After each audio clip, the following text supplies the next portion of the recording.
Hey guys, so before I start this video, I just feel it necessary to give a huge thank you to each and every single person that reached out and decided to show their support in regards to my last video, whether it was by comment or messaging me privately, tweeting me, whichever way you decided to show your support. I am completely overwhelmed by the love that I received. I could never have predicted it be this amazing. I have barely seen any negativity, which is amazing, and yeah, I'm just so grateful. I feel like I missed out some points and left some questions unanswered, so that's what this video is for. I'm just gonna quickly round it all up, try and get through it as quick as possible, and then I can go back to making the videos that I want to make. So a running question that I've seen throughout the YouTube comments and Instagram comments was that if I'm transgender, then why do I have a beard? Doesn't it make my gender dysphoria worse? Blah blah blah. I even got accused of being a fake transgender because of it by people in the community, which surprised me. In regards to the beard comment, I know that it's going to be a very long time before I fully present as a female. It's not that I like facial hair, I would rather it not be here, but this is literally, I shaved 2 days ago and I already have this stubble. I have very sensitive skin and I don't particularly want to keep dragging a razor across my face every single day just to present myself as more female. I know that it's going to be a long journey for me, and eventually I do want laser hair removal, so it will be permanently gone. Until then, you might see me with stubble, you might not. I think that's the perception for a lot of people, that as soon as you come out as trans, then you need to start presenting yourself as a woman. For me, that is not my journey. I am not doing this because I'm into makeup and long hair. If that was the case, I would be a drag queen and just do drag every single week and express my femininity that way. For me, this is something more than that, and it's just my journey. It's just gonna be different. I'm not planning on wearing a full face of makeup, shaving my face and wearing a wig every day from now just to try and fit into that trans stereotype. I'm not discrediting anyone else's journey, just like I don't want my journey to be discredited. I want to show that trans isn't something that's a one-size-fits-all. For each individual it's different, and hopefully I can just display that with my journey. And I do want to share it with you guys. I know that is another question that keeps getting asked. Will I continue to share my transition? And yes, I will. It's not something I necessarily planned, but after the response to my last video, I feel like I'm comfortable doing so. So I will, and hopefully it can continue to inspire and educate others. The next thing I want to talk about is, when did I start experiencing gender dysphoria and how did it make me feel? I've noticed that was questioned quite a lot in the comments, and I just want to say that I first experienced it when I was in primary school. So when I was very young, maybe from the age of 6, I knew that I just wanted to be one of the girls and not one of the boys. Obviously at that age you don't really know what it means. It's not that I wanted to play with Barbies and have long hair, because I did that anyways, but yeah, I just really didn't feel comfortable with the guys. Even when I came to secondary school, I was so uncomfortable doing PE with the guys. So thankfully I had very accepting and understanding teachers who let me do gym with the girls. Instead of playing football and rugby, I was actually allowed to do stuff like trampolining indoors with the girls, and yeah, they were very supportive and making me feel comfortable, and nobody questioned it in my school, so that was actually really kind. And now looking back, I realized that that did have an impact on my confidence. Other than that, I've encountered other struggles with my body and, you know, body dysmorphia. It's something that's been a reoccurring theme throughout my life. When I was younger, I had an eating disorder, and I don't know if I've touched on this in any videos before, but I will attach a photo here of when I was my thinnest. Yep, that's pretty scary. So at that point I wanted to be as skinny as possible, and I did not see myself as a huge fat person. That isn't the way the dysphoria worked for me. I just seen that I had huge fat thighs and I hated the body that I was in. So I would restrict my diet and have 300 calories a day, From there, I got over that and I recovered from that, and it went in the complete opposite direction. I then decided I needed to be as masculine as possible. I would try my hardest to put weight on.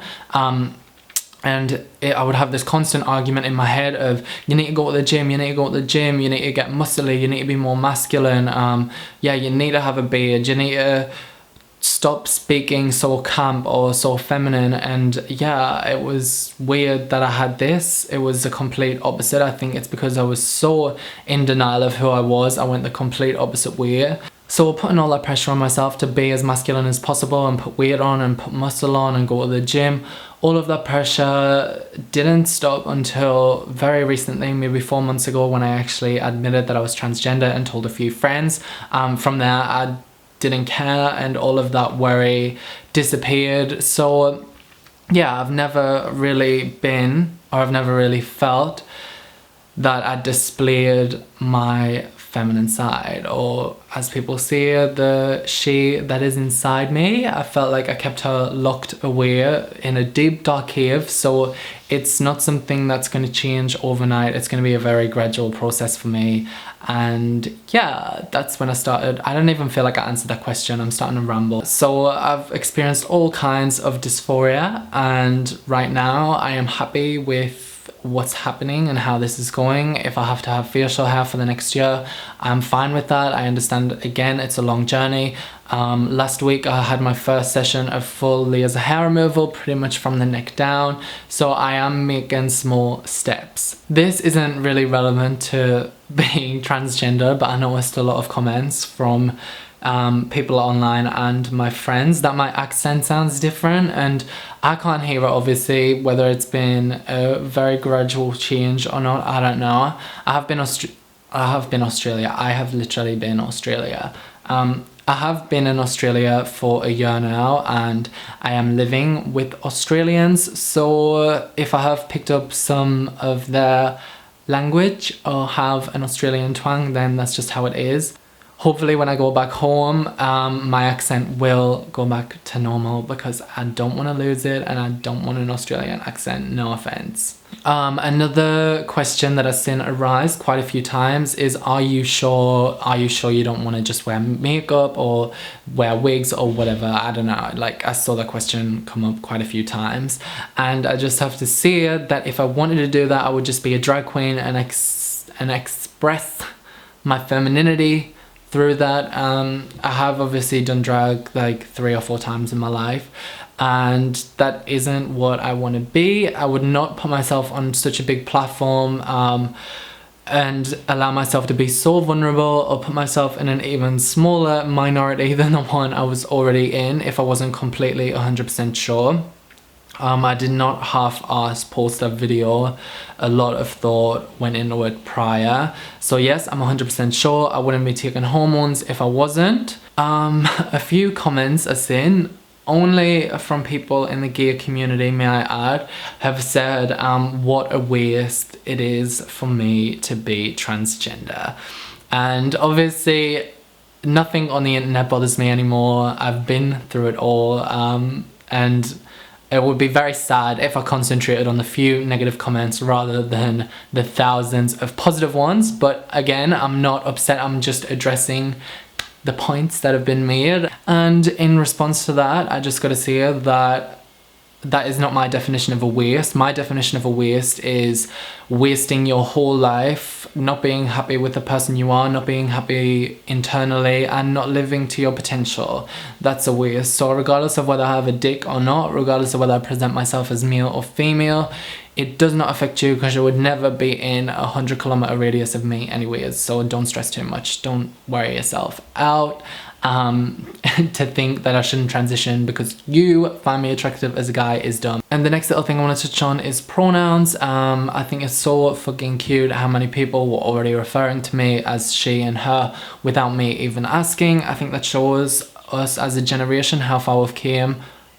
Is it came or come? I always get these words confused. I noticed in my last video I make these mistakes as well, but I'm from Sunderland, so forgive me.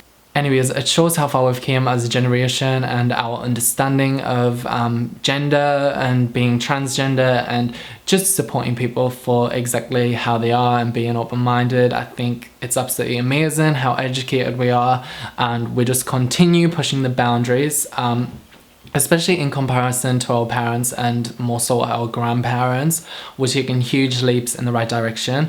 Back to the point, I don't actually mind which pronouns you use for now. Obviously I'm still in the transitional phase, and either is comfortable to me, you're not going to offend me. Just what I don't want to see is arguing amongst yourselves in the comments. I've said I don't mind, and until I sit down and make a video saying, okay, from now I want you to use female pronouns, I am fine with either. It's cool.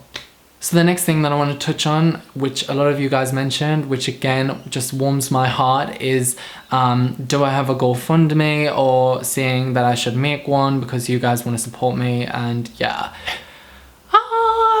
again, I just think this is so cute and I'm overwhelmed by the kindness of you guys. However, I don't think it's the right time for me to be coming back to YouTube with a GoFundMe and be asking for money. I do want to try and pay for some of it myself, so I need to work out where I am in terms of earning money online, getting sponsorships, seeing how much I make from YouTube videos. I'm going to be completely honest with you guys from now on. If I am promoting something or I am being sponsored, I'll be straight up. All the money that I earn from it will be going towards my transition, so please just bear with me if you do see some promotion here and there. I am going to be completely honest with you guys, as I just said. Also, this journey is still very new to me. I just started a hormone replacement therapy. I do obviously want facial feminization surgery and everything else, as you guys keep asking as well. However, I'm not just going to put a random number on a website and expect everyone to donate. I need to have consultations with doctors and surgeons, and I need to really figure out what procedures I want done. And yeah, I just need to get all that clear in my head and show that I'm obviously coming back to YouTube for the right reasons, not just because I need help paying for the surgeries. Before I start asking for money. So although I appreciate that gesture so much, it will be a little while before I consider making a GoFundMe page. But again, thank you so much for the continuous support. I think it's so beautiful that everyone wants to stick together. Which leads me on to my last point before I end this video. So yeah, the last thing that I want to talk about is, so lastly, I just want to say that I am completely 100% aware of my privilege, and I understand how lucky I am to have received all this love and support. I know this is not the case for many transgender people out there, and even just people in the LGBT community. It's not very often that they receive this amount of love and support. So I do understand how lucky I am, and I do understand my privilege. I think it's important for me now to use this privilege wisely and also pay it forward and pass it on. I've already had an influx of messages from people that have said that my last video has helped them be comfortable with who they are, or now they're questioning their gender, or they've questioned their gender but it's put it into perspective, and all these messages that have, I guess, inspired people. And that is honestly, it warms my heart, but I know that I'm just one person and I cannot support that many people. So I've decided to make a group on Facebook. The group is going to be called Jamie's Safe Place, and I didn't want to put anything about being gay or trans or anything else in the title because I know a lot of people are still in hiding about it and they're not out. So the last thing they want is so and so joined a group called Transgender Circle or whatever. And also I joined a few transgender groups on Facebook, and pretty much I was left disappointed by what I seen. Again, I don't want to be negative or offend anyone, but the groups were mainly just older transgender women, half naked, looking for the approval of guys with transgender fetishes, and it was very sexualized, and it made me uncomfortable. I don't feel like there was a good support group out there. So I decided to make my own, and my group isn't just for transgender people. It's for anyone, you know, that's questioning the gender or their sexuality, or anyone that's just struggling with something and needs someone to talk to. Believe me, I know how it feels to be lying there at 4 a.m. feeling like you have no one to talk to. So basically I just wanted to make this group as somewhere for people that feel like that to go and, you know, just write a post and connect with someone else who maybe feels the same, or someone else that wants to help, and just create that really good support circle. I will be adminning this group and accepting people and removing anyone that, you know, is spreading hate or isn't there for the right reasons. Eventually I will be looking for support from some other people to help admin and look after the group. So yeah, I feel like that could be a really positive thing, and again, I just wanted to share the support that I've got and pass it forward. So even if you're none of the things that I previously described and you're not having any issues yourself, even if you just feel like you're a really good listener or really good advice, or you have a lot of love to give, you can also join the group. I'm honestly not restricting anyone from joining, as long as you're joining for the right reasons. And yeah, I'm feeling very positive about it. So I'll leave the link to that in the description. So from now on, I'm not going to beg you guys to subscribe, like, comment, or encourage any of you to make me get more views by using clickbait or saying that I'm gonna follow you if you do this, or I'm gonna send you a Snapchat if you do this. I realized how lame that was, so these are the videos you're gonna get. I'm gonna make whatever I want, and if you want to watch them, cool. Like, that's it. That's literally it. So to end on a positive note, I just want to say a huge thank you for all the love and support again. And I'm looking forward to making videos again. I bet you're surprised that you even seen my face twice in 1 week. I don't think that's ever happened in the whole time that I've been on YouTube. So yeah, that's all I have for now, and see you guys soon. Bye! Hello! I was like, what the fuck? Is that another crackhead? Because it was like, I heard like footsteps. Oh, it looks good. Hi. It's Miss Dory. It's Miss Dory. Miss Dory. Well, I got some cultured books, got my little salt lamp, read them all. By that I mean the titles. Oh my god, you're ruining the set. Oh yeah, losing followers.